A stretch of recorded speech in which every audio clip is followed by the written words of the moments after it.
سر کیا اگر یہ مردم شماری مکمل ہو جائے تو انٹیریئر منسٹریز کو نوٹیفائی نہ کرے یہ ٹھیک ہے؟ یہ ان کا استحقاق ہے؟ حالانکہ جب آپ نے پوری کیمپین بلڈ کی ہو کہ مردم شماری کی بیسس پہ ہم الیکشن کرانا چاہتے ہیں، پورے ملک میں اکٹھے الیکشن ہو، کوئی اس میں انوملیز نہ آئے، کچھ اس میں انکنسسٹنسیز نہ آئے۔ بہت شکریہ ماریہ۔ دیکھیے، یہ میرے خیال میں تو اگر آپ اسے بہت ہی سافٹ الفاظ پہ بھی کہیں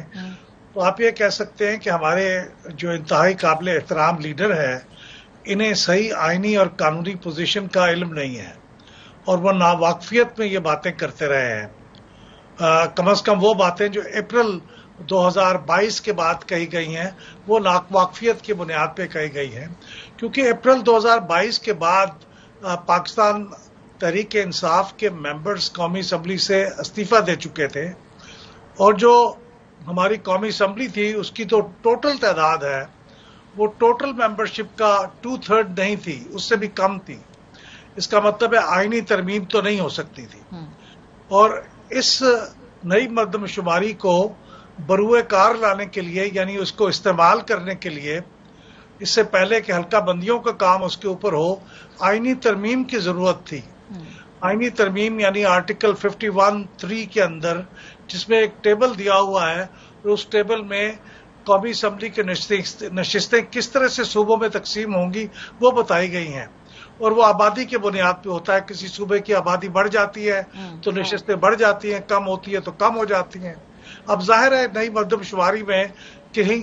نشستیں بظاہر لگتا ہے، ابھی جو پریلیمنری چیزیں سامنے آئی ہیں، بلوچستان کی آبادی بہت بڑھ گئی ہے، پنجاب کی کچھ کم ہوئی ہے، سندھ کی وہی ہے، خیبر پختونخوا کی بھی وہی ہے۔ تو اس طرح کی صورت میں صوبوں کی جو تقسیم ہے قومی اسمبلی کی نشستوں کی، وہ بدل جائے گی، اور اس بدلی ہوئی تقسیم کو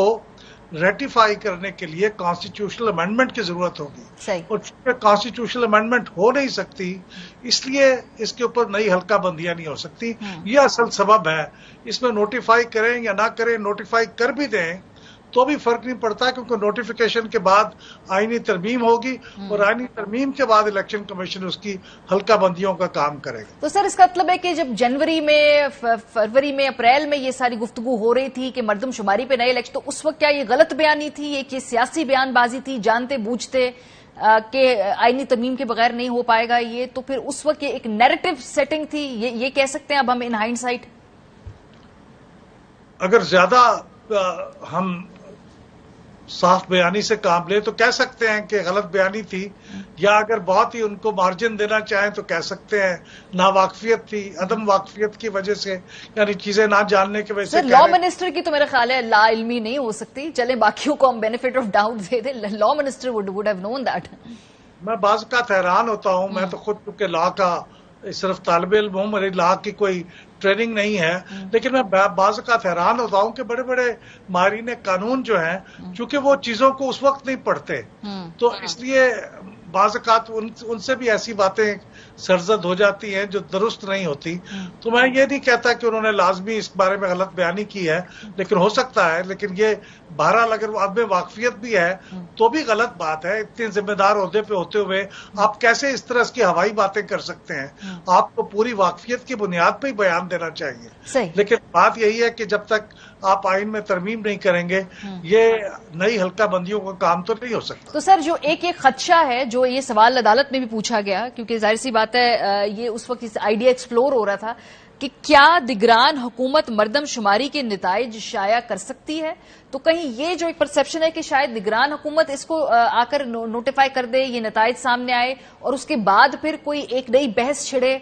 کہ ہمیں اگر اگلا الیکشن کرنا ہے تو وہ نئی حلقہ بندیوں کے مطابق، نئی مردم شماری کے مطابق، تو نگران حکومت کے پاس یہ مارجن یا یہ کہیں نہ کہیں مینڈیٹ ہو سکتا ہے، مینڈیٹ تو نہ ہو لیکن مارجن ہو سکتا ہے کہ بھئی الیکشن چند ماہ آگے کر لیں، یہ کام مکمل کر لیں؟ دیکھیے، نگران حکومت یہ کام تو کر سکتی ہے